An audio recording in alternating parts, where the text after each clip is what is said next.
Vilniaus universiteto Kauno humanitarinio fakulteto studentų atstovybė šiemet švenčia 20-metį. Šią progą fakulteto studentams organizuojama daugybė renginių. Mūsų atstovybė švenčia 20 gimtadienį. Šią progą mes rengiam labai daug renginių, iš kurių pusė jau yra suorganizuoti, jau kiti pusė laukia. Šiandien per ilgąją pertrauką, gegužės 11 dieną, mūsų laukia oro balionų leidimas su norais. Vėliau kortų žaidimas, rytoj mūsų laukia ledų valgymo turnyras, taip pat ledo turnyras ir galiausiai bus, kaip ir uždaromasis vakaras, tai muzikinis vakaras. Čia jau bus ketvirtadienį. Visų pirma, tai yra jubiliejinis gimtadienis, 20 gimtadienis, kurį reikia švęsti ir šventė yra smagi tuomet, kai būna daug žmonių.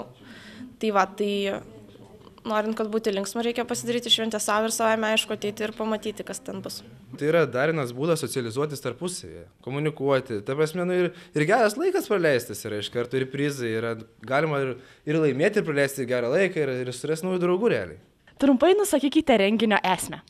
Anekdotų turnyro esmė tai išrinkti galbūt šių metų 20 KHF gimtadienio anekdotų karalių. Pula turnyras reiškia, vyks, susirinks iš viso Kauno žmonės, ne tik Kauno, ne mūsų universiteto studentai, bet ir realiai visi kauniečiai. Ir dalyvaus 3 valandų maratone, kuriame žais vienas su kitu tą patį biliardą. Pirmą kartą Kaune vyks toks renginys kaip ledo turnyras, kuriame dalyvaus visos Kauno universitetų atstovybės. Bent jau tikimės, kad visos. Vienijantis dalykas tikriausiai yra tas, kad visur mes norim sukviesti studentus, padaryti šventę ne tik tai savo, nors tai yra atstovybės gimtadienis, bet savaime aišku savo studentam. Trečiadienio popietę Liepų kiemelyje vyko ir flashmob akcija. Šiandien trečiadienį per ilgąją pertrauką mes rengiam flashmobą. Ši idėja kilo iš tikrųjų atsitiktinai per susirinkimą, kai mes galvom, ką galėtumėm naujo šiais metais padaryti negu kitais metais. Ir tiesiog gimė tokia idėja padaryti flashmobą.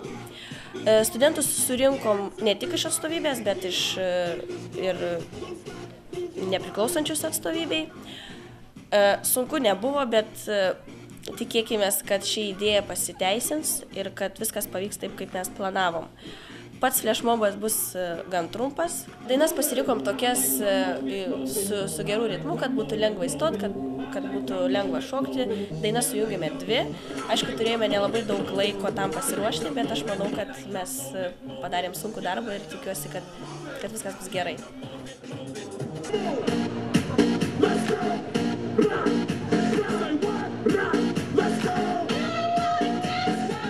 Čia jau kiemą ir man tai atrodė įdomu, man patiko ir aš nusprendžiau prisijungti. Tai gan tikrai įdomus reiškinys ir tikrai man patiko prisijungti, nors aišku, gan sunku buvo išmokti, bet tikrai tai buvo smagu ir man labai patiko.